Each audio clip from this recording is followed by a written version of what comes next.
Bom, em direito constitucional, o tema de hoje é forma de governo, sistema de governo, forma de Estado e regime político. É o tópico 1.7.1 do edital da Polícia Civil de Minas Gerais de 2018 e a gente vai falar sobre estes 4 pontos. A começar pela forma de Estado. O que é a forma de Estado? O nome é autoexplicativo. É a maneira com a qual aquele Estado territorialmente falando, é organizado. O Brasil, ele adota a forma de Estado federativa. O que isso quer dizer? Que o Brasil, ele se dividiu em Estados-membros, os quais são autônomos, podendo auto-organizar-se, auto-administrar-se e bem como promover suas legislações próprias. Esse é o Estado federativo. Ele se contrapõe ao Estado unitário, em que a concentração de todo o poder está nas mãos de um único ente central, bem como se contrapõe à confederação, que são estados, verdadeiros Estados unidos entre si, mas que todos são soberanos. Os Estados Unidos da América, eles saíram de uma confederação, porque os estados eram soberanos, para uma federação.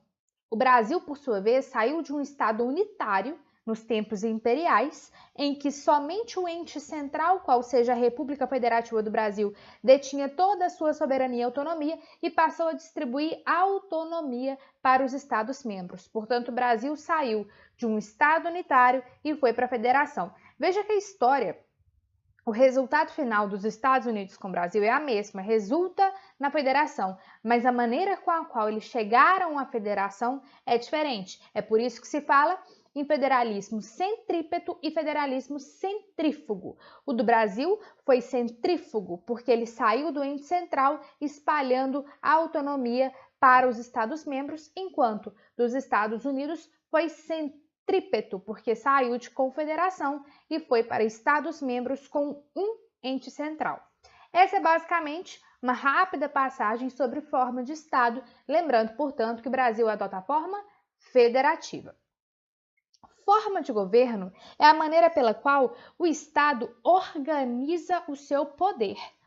No livro do Ricardo Alexandre diz: forma de governo diz respeito ao conjunto de instituições políticas pelas quais um Estado se organiza a fim de exercer o seu poder sobre a sociedade.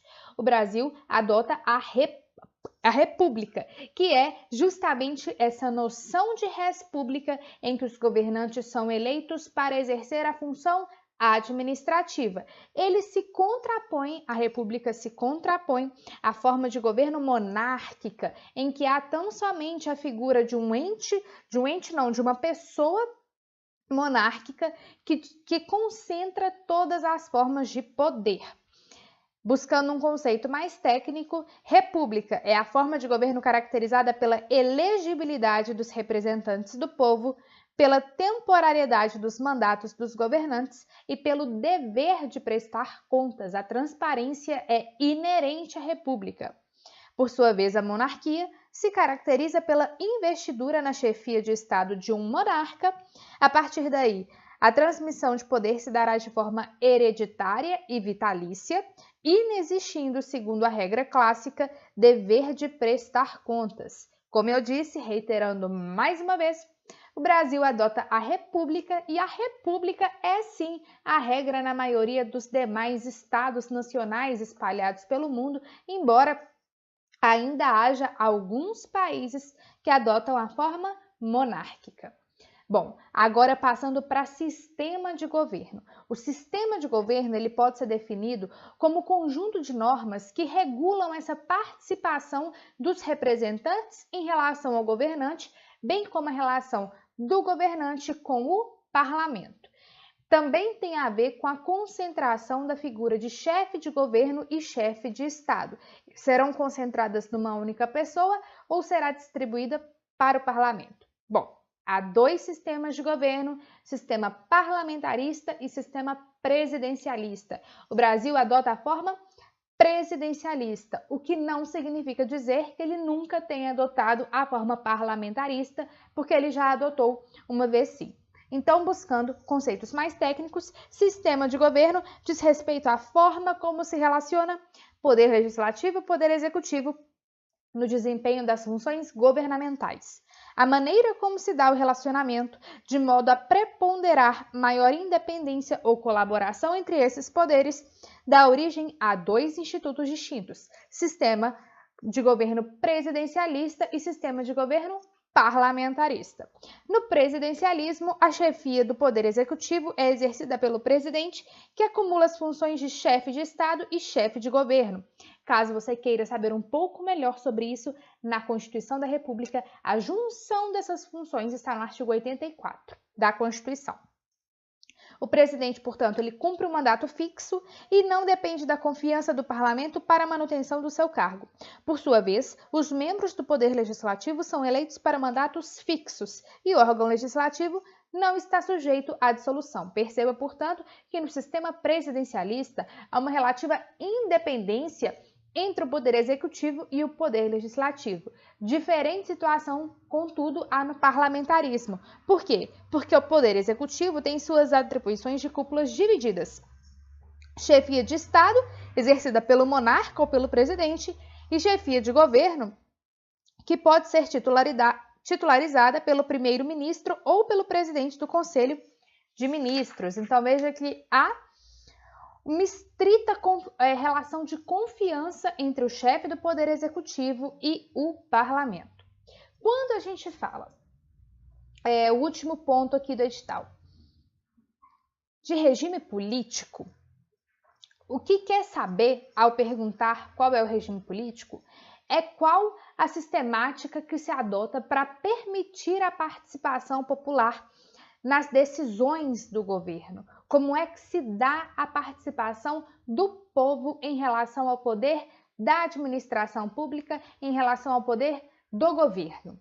Bom, graças a Deus, pelo menos por enquanto, o Brasil adota o regime democrático, que significa que a titularidade do poder é do povo e ele escolhe os seus representantes para que assim titularizem as suas vontades, legitimem as suas vontades. Isso está, inclusive, constante do artigo 1º da Constituição da República, que nos confere a titularidade de tal poder.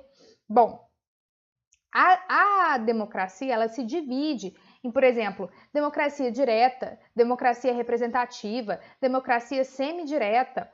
A do Brasil é semidireta, porque, embora a gente, na maioria das vezes, tenha que escolher representantes para exercer as nossas vontades, nós também temos mecanismos diretos de escolher o que é bom e o que é ruim para nós.